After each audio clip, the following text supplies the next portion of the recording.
Welcome to Making Memoir Magic, the podcast where we unlock the power of your story and guide you through the magical process of turning life experiences into memoirs that inspire and impact. I'm your host, Carrie Kreisman, a memoir mentor and storytelling champion, and I'm here to help you find the courage to embrace your unique story and share it with the world. Whether you're just starting out or refining your final draft, this is the place to be for practical tips, inspiration, and the encouragement you need to write the memoir only you can tell. Ready to make some magic? Let's dive in. Hello, friends, and welcome back to Making Memoir Magic. Today, I want to invite you into my grandmother's kitchen. Not literally, though if I could, I'd have a plate of warm muffins waiting for you. Instead, I want to share how food, simple, ordinary, sometimes even dry little muffins, can unlock memory, spark stories, and remind us that memoir writing is about more than putting words on a page. It's about tasting life again. So today I have a couple of stories that I want to share with you that I hope will resonate and maybe even remind you of similar family memories, cooking memories, food memories. And I think by the end of today's episode, you'll see how food can be a catalyst for unlocking memories, but also for memoir writing. So here's the first story, and it's called Nana Muffins. So my grandmother, Ann Nicolosi, whom we all called Nana, from the Italian nonna. She was Italian, and I guess we said Nana instead of Nonna. But anyway, she was the self-proclaimed Queen of Muffins. In fact, that's what she called her recipe, Queen of Muffin. Not S, but just Muffin. It's singular, so I'm not sure whether that was intentional. But her muffins were legendary in our family. And they're not the kind of muffins that you'd see stacked in a bakery case with crumble toppings or chocolate chunks. These were humble muffins, pantry staples like flour, sugar, butter, milk, and egg were the only ingredients that went into this deliciousness. And the magic wasn't in the ingredients. It might have taken us a little bit to realize that, but it was in the ritual. We would eat them at her canary yellow formica table in St. Pete, where I was born and raised on the west coast of Florida. And actually, she lived right down the street from us. And we'd eat them around her table in St. Pete or around another yellow table in her tiny summer cottage in Salisbury Beach, Massachusetts. And the muffins were always toasted, always slathered with butter, and always accompanied by Folgers coffee. And that's Folgers with a hard G, as Nana insisted on pronouncing it. But I can still taste them as I'm describing this to you. So that's the magic that I'm trying to share with you today. They were just dry enough for a good coffee chaser, but not too sweet. They were simple. They were dependable. They were a taste you could count on. And here's the thing. Nana's muffins weren't really about muffins at all. When I would take her grocery shopping, my daughter Jordan was just 3 years old, then Nana would insist that we stay afterward for muffins and coffee. Jordan would pick hers apart, crumb by crumb, while Nana leaned across the table, arms folded, eyes locked on her great-granddaughter's bright blue eyes. She would ask Jordan about ballet class, about our Labrador Abby, about the letters of the alphabet. So that was the true gift. Her gift was her presence, and the muffins were the ticket to linger a little longer. So every time we left after our visit, she always sent us home with 6 muffins stacked inside a transparent plastic newspaper bag. Nana was a Great Depression era woman, born in 1908, the eldest of 8 children. She knew the value of rationing, saving, and reusing. She was also an OBGYN nurse, a wife, and a mother who survived World War I, World War II, and the Great Depression.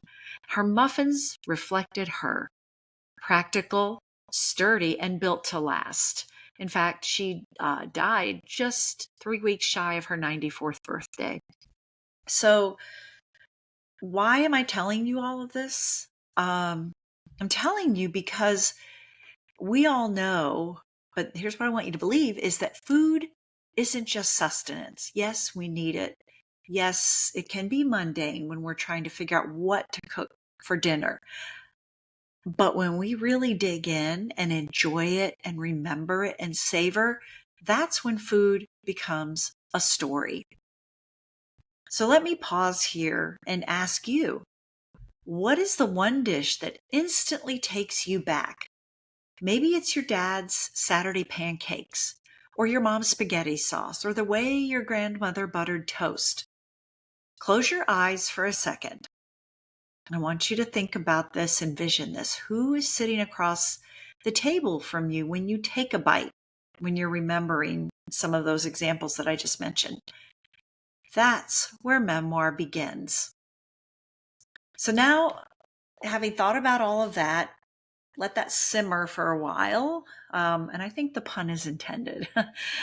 Here's another story. This one's about Thanksgiving turkey. As we move from muffins to turkey, this one is about our house. So if you know me in real life and you've been to my house on Thanksgiving, then you know the star of the show. It's Rick's herb stuffed turkey with orange ginger glaze. The recipe was ripped from the 1994 November issue of Bon Appetit magazine, and we've been making it every year since. This turkey isn't just a bird on a platter. It is tradition, memory, and family legend all rolled into one. So I want you to picture this: the smell of butter and onions sizzling on the stove, the Macy's Thanksgiving Day Parade blaring in the background, my kids marveling at Snoopy floating down Fifth Avenue in New York City, the Detroit Lions game humming in the afternoon, and me frantically dialing the Butterball turkey talk line in the early years. Breast side up or breast side down, I'd ask. Eventually, we learned that recipe by heart, and we always knew to put the breast side up, although I do realize it is a matter of preference. But that one magazine clipping is now stained with apricot glaze. It lives in a plastic sleeve in a white binder, our family's sacred text of holiday meals. So now here's why that matters for memoir. A recipe card isn't just instructions, it's an artifact. It's proof of who was in the kitchen, who gathered at the table, who argued about the right way to carve the bird. It's proof of who we were in that moment.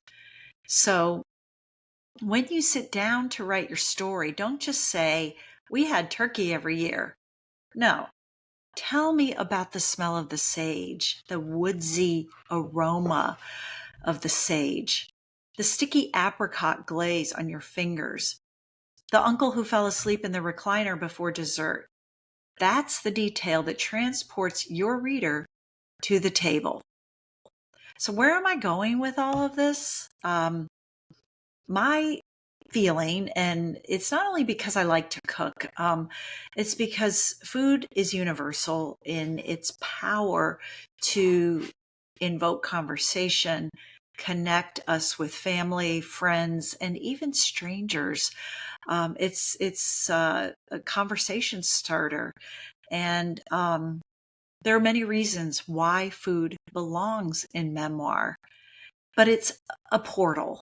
Okay. And when I tell you about Nana's Muffins, you're not just hearing about a baked good. You're meeting my grandmother, my daughter, my husband, even my mother, because food connects people across generations. When I tell you about the turkey, you're not just picturing a holiday meal. You're feeling the chaos and comfort of family. Food invites us to use all of our senses: taste, smell, touch, sight, sound. And that's exactly what memoir needs. It makes you an active character in the story of your own life. So here is a little exercise for you. Here's what I want you to do. After you're done listening, I want you to write down the first meal that you remember as a child. Not a fancy one, the ordinary one. Maybe it was boxed mac and cheese. Maybe it was canned tuna on toast. Write down the smells, the textures, the voices around you. That's your story seed. And from that, a whole chapter can grow. So this brings me to something that I am so excited about and that I've been wanting to share with you, my listeners, followers, and aspiring authors. I'm launching a new workshop called Memoir Writing Through Food, because food isn't just fuel, it's memory, it's history, and it's love on a plate. So this workshop will be part teaching, part guided writing, and part sensory adventure. We'll use cooking and eating as a bridge to memory and then put those memories on the page. So now here's where I need your help. I'm simmering, pun intended, 3 different formats, and I'd love to know which one sounds most delicious to you. So option 1 is a 90-minute tasting session. That's what it's going to be called. It's going to be called the 90-minute tasting session. This would be a quick, powerful online workshop to spark one vivid memory and get it on the page. Option 2 is the full day feast. This workshop would be 6 hours of deep dive cooking, memory work, and guided writing with time to shape and share your story. Option 3 is the slow simmer series. This would be 3 days spread over 3 weeks. This is a paced, immersive journey with cooking, multiple writing sessions, feedback, and polished stories to share at the end. So think about those. Which one resonates with you? Which one does your schedule permit? Which one lights you up? Which one are you already thinking about? When can I sign up? You'll find a link in the show notes where you can vote for your favorite. And your feedback will shape my very first workshop on this subject. And maybe it will get you stirring a pot in your own kitchen with a pen and a notebook nearby. So I want to thank you for listening today, but I want to leave you with this. When we cook, we aren't just feeding ourselves. We're conjuring people, places, and moments we thought that we had misplaced. The recipes we love are layered with time, history, and emotion. And all of that belongs to our stories. And your stories deserve to be savored. So I can't wait to see what you'll cook up. Thank you. And as always, I appreciate you listening. If you liked this podcast and you know someone that you would think would like to hear it or might be interested in voting themselves or joining the workshop, share this with them. If you're listening on Apple or Spotify, give me a review. I would love your feedback because it means so much. But as always, I'm cheering you on. I know you have some delicious ideas in mind for your memoir. And as always, happy writing. Thank you for joining me on this episode of Making Memoir Magic. I hope today's conversation inspired you to take the next step toward telling your unique story through memoir. Remember, your story matters and someone out there is waiting to hear it. If you enjoyed today's episode, don't forget to subscribe and leave a review. It helps others find the show. You can also connect with me at my website, carriekreisman.com, on social media, on Instagram at Make Memoir Magic, or join my Facebook group, Making Memoir Magic for Aspiring Writers. You'll get more tips and inspiration on your memoir journey. Until next time, keep writing, keep sharing, and keep making memoir magic.